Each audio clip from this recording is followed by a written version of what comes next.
Clive and I were at high school together in Liverpool, and I first met him in rehearsals for the school play. He was also writing and directing and starring in his own plays at school, which was where I first hooked up with him. Then we were working in the theatre together with the Dog Company, doing original plays by Clive, and I think it was 1985 that he first mentioned Hellraiser to me. I had already read the manuscript of The Hellbound Heart, so I knew what he was talking about. So it was just a year before we started filming Hellraiser, which was, I think, around about September '86. In a lot of ways, Hellraiser is of its time and not of its time. It has elements of the slasher movie about it, but it is not that.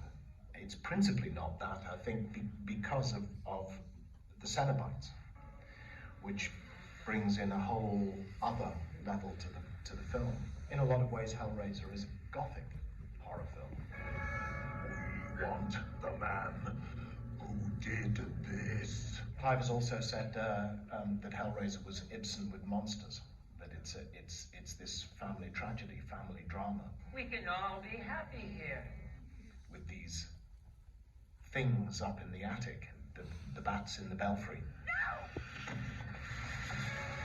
I approached Hellraiser very much thinking, well, great, I'm going to play a monster in a horror film. I've always been a fan of horror movies, so to get a chance to do that was great. As the movie went on, I felt increasingly that really Pinhead is not the monster. The monsters are Julia and Frank. Nothing personal, babe. And Pinhead, in a lot of ways, I felt, is like an impartial judge. He doesn't have an opinion whether what people are doing is good or bad. He just sits there like the demonic umpire at Wimbledon and keeps score. Oh, no tears, please. It's a waste of good suffering. In the first movie, from talking to Clive, I knew that he had been human, but I didn't know who, and I didn't know when. So I didn't know whether it was last week or last month or 20 years ago or 1,000 years ago. But I knew that was there, and I did use it because I sensed very much when I first got to look at myself in the mirror with the Pinhead makeup on, amongst a lot of feelings and emotions that swept over me in about 30 seconds when I first saw that was a tremendous sense of melancholy, which Clive punched up because in the first day of filming, he kept giving me one note, which was do less. Just take it down, do less, take it down, do less. Which is difficult as an actor. You know, we like to feel that we're out there acting for our bread. But what I was learning and what Clive was taking me to was making friends with the makeup and knowing that if my face is dead, the makeup is doing it for me. And that punched up that sense of melancholy, which I, if you pardon the expression, I pinned onto this idea that he had an awareness of having once been human, which I linked to his interest and fascination in humans, but that he wouldn't be able to remember who or anything about him, but that he had a sense of mourning, perpetual mourning for his own lost humanity. We have such sights to show you. Makeup early on was a 5 or 6 hour job, really, because everybody was feeling their way with it. Jack Portis, who designed and applied the makeup on Hellraiser and on Hellbound, it speeded up. So by Hellbound, it was coming in at the standard 4 hours. But early on, it was a long trip, and I use the word advisedly because by the end of it, I was definitely in a kind of emotionally dislocated place, which was perfect for playing the character because that's exactly where he is. But it was a very strange and quasi-mystical experience. to go through. And as I say, that first time that it finished, and I just looked in the mirror, and there's him staring back at me. I want to hear him confess himself. When you're in front of the camera, you're not aware of the makeup, or more accurately, the makeup is part of what you're doing. The makeup is the thing. The worst thing about the prosthetic makeup is when you're offset. And I'm anyway not one of those actors who stays in character the whole day. When I'm not in front of the camera, I've switched off and I want to chat about football and have a cup of coffee and a cigarette, and, you know. And you desperately just want to be able to lift this head off and put it over here somewhere and put your own head back on and just reclaim yourself for 10 minutes. And you can't do it. You have to carry that makeup round all day. People don't really respond to you as you. They're responding to Pinhead the whole day. Taste our treasures. You get into very strange places. Oh, yes. You can't settle. Become a nomad. I want to be on my own, but after I've been on my own for 10 minutes, I can't cope with being on my own with this stuff. And you go out and seek other people to chat to, and after 10 minutes of that, you feel uncomfortable with that, and you go off and wander around. It takes about an hour to take it off. Joe always disliked more than the putting on, which may just have been a psychological thing, that it's over. Get me out of it. I'm a human being. Get me out of here. But it was a lot of poking and prodding with brushes and oil, and I didn't like it. Well, Hellraiser was my first movie.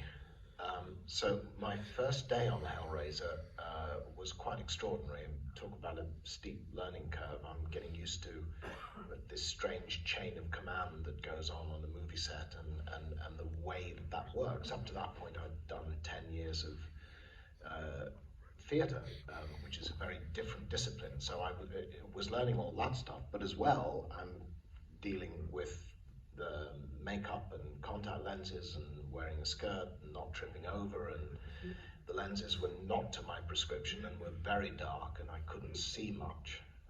And I do remember the first shot was a complete nightmare because I couldn't see my marks on the floor, and beginning mark or end mark, and I couldn't see the camera. I couldn't see my eye line. It didn't feel great that first day, but I got it pretty fast, I think.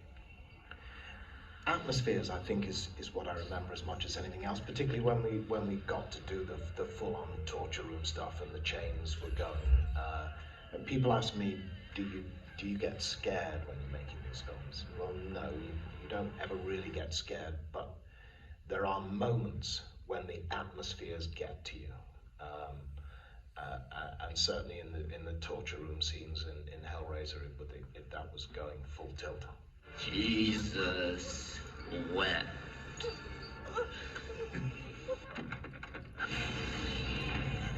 The Cenobites collectively have never been as good as they were in Hellraiser and Hellbound.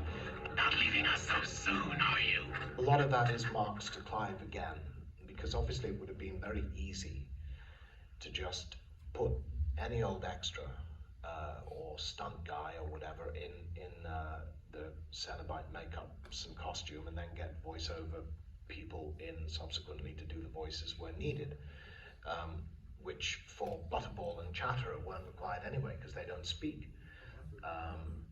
But it was Clive's call that he wanted actors in the makeup because he wanted these characters to be inhabited and have their own life. So even in the case of Butterball and Chatterer, who could very easily be considered just Atmos, Simon Bamford and Nick Vince, both professional actors and both in there and both really inhabiting that world, and it shows on screen. We can't. Not alone. You solved the box. We came. Now you must come with us. There was stuff that we filmed for Hellraiser, and I don't know whether it exists, but certainly filmed.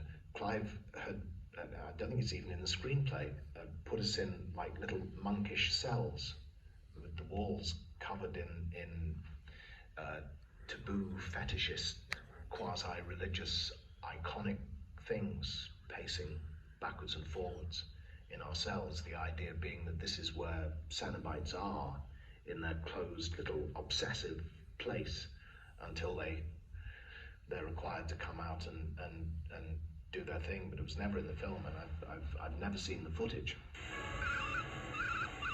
I knew when we were doing Hellraiser that we were doing something interesting. I knew we were doing something different. And I knew with Clive at the helm it was going to look good, and the dark side of it would be absolutely to the fore. I didn't think it would take off the way that it did, and least of all with my own character, who was not, in my mind, or indeed in Clive's mind, the focal point of the film at all. In retrospect, I can't imagine why we didn't think that horror fans would sit in the cinema and look at Pinhead and the other Cenobites up there on the screen 20 foot high and go, whoa, those guys we like, and those guys we'd like more of, thank you. That seems obvious, but not at the time it didn't. We'll tear your soul apart. What's your pleasure, sir?